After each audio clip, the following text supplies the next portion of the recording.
Hello दोस्तों, मेरा नाम रविकांत भारती है। बीजेपी और बाबा रामदेव में ज्यादा अंतर नहीं है। अगर आप बीजेपी के साथ खड़े हैं तो हो जाते हैं आप देशभक्त, और बीजेपी के अगर आप विरोध और खिलाफ में उतर गए तो आप हो जाते हैं देशद्रोही।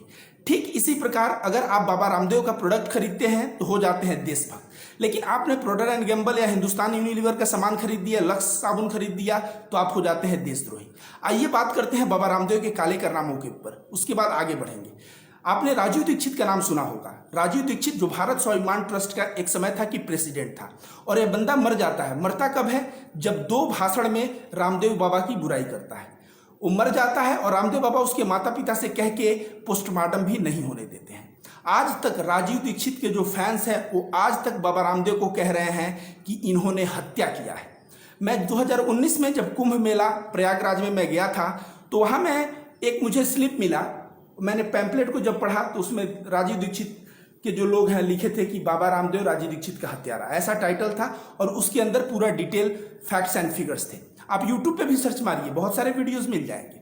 हत्या की तो खैर बात छोड़िए, आइए काला धन पे। एक बार बाबा रामदेव बैठ के प्रेस कॉन्फ्रेंस कर रहे थे, माइक इनको लगा ऑफ है, तो इनके साथ जो चेला था, इनका चेला कह रहा है बाबा रामदेव आजकल तो चुनाव का माहौल है, आश्रम में पैसा नहीं आ पा रहा है, अब क्या होगा? बाबा रामदेव कहते हैं चुप कर, तू बाबला हो गया है क्या?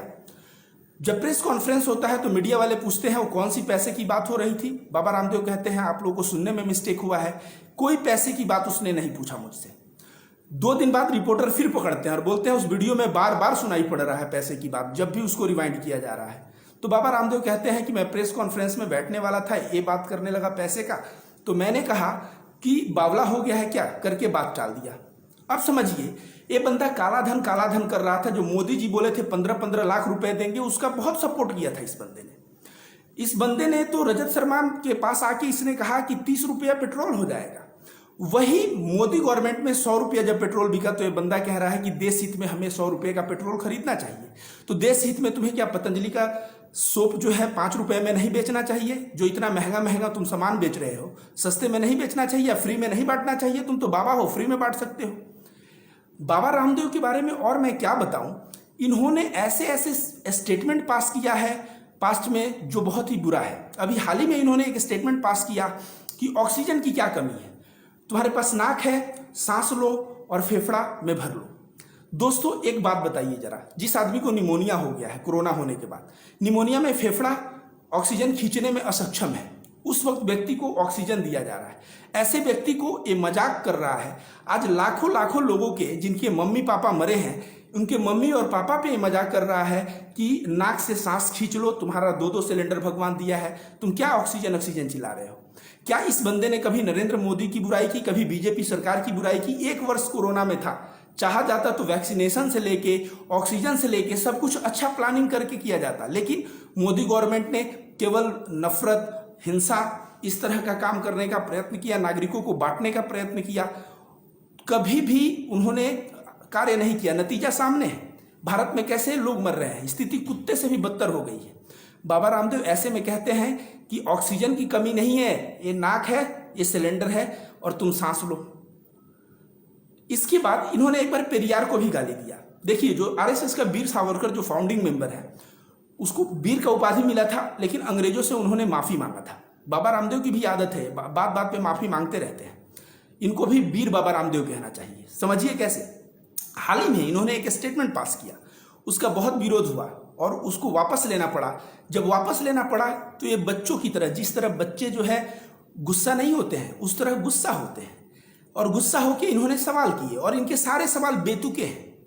ये कह रहे हैं कि गुस्सा का एलोपैथ में क्या इलाज है। मैं कह रहा हूं कि गुस्सा, योग करने वाले लोगों को तो कभी गुस्सा आता नहीं है, लेकिन आप भी बहुत बार गुस्से में देखे गए हैं। भाइयों और बहनों, मैं एक चीज बता दूं, पतंजलि ऋषि का मैंने पतंजलि योग सूत्र एक किताब पढ़ा है, और पतंजलि ऋषि बहुत, उन्होंने 8 मार्ग बताया है। यम, नियम, आसन, प्राणायाम, प्रत्याहार, ध्यान, धारणा, समाधि। ये 8 चीजों में ये बंदा केवल आसन और प्राणायाम, ये 2 चीजों को लिया है। न इसके पास यम है, न नियम है, न प्रत्याहार है, न ध्यान है, धारणा है, न समाधि है। यम नियम में क्या बताया गया कि आदमी को नैतिक होना चाहिए। ये बंदा तो अपना आत्मा बेच चुका है वो बीजेपी गवर्नमेंट से। आत्मा बेचने का फायदा क्या हुआ? जैसे अर्णव गोस्वामी आत्मा बेचा, वो 360 करोड़ का मालिक बन गया। बहुत सारे गोदी पत्रकार देखेंगे करोड़ों 100 करोड़ की उनकी संपत्ति हो गई है। तो आत्मा बेचने को आप कहेंगे बाबा रामदेव को क्या लाभ है? तो बाबा आदमी है, इनको बहुत लाभ मिला है। इनकी पतंजलि कंपनी जो आज हजारों करोड़ों में चली गई है, ये आत्मा बेचने का नतीजा है। और ये बंदा जब भी पतंजलि में सुबह लोग आसन पे बैठते हैं, जब भी बात करेगा, आज तक आपने कभी भी बीजेपी गवर्नमेंट के खिलाफ इसको बात करते सुना है क्या? कभी नहीं सुनेंगे। ये हमेशा उनके पक्ष में बात करेगा, और पक्ष में इसलिए बात करेगा क्योंकि ये जानता है कि मैं जितना ज़्यादा चीनी डालूंगा उतना मीठा होगा। मतलब जितना ज़्यादा चाटुकारिता करूंगा, मेरी संपत्ति उतने सैकड़ों करोड़ों हजारों करोड़ों में बढ़ती जाएगी। बाबा रामदेव को तो ऐसा है कि पेरियार जैसे महापुरुष जो महिला आज़ादी की बात करते हैं, जो दलित शोषण के खिलाफ बात करते हैं, उनको कह दिया था एक बार बंदा कि मैं जूतों से मारूंगा। अंत में इतना विरोध हुआ, इतना विरोध हुआ, और नतीजा क्या हुआ आप सभी जानते हैं।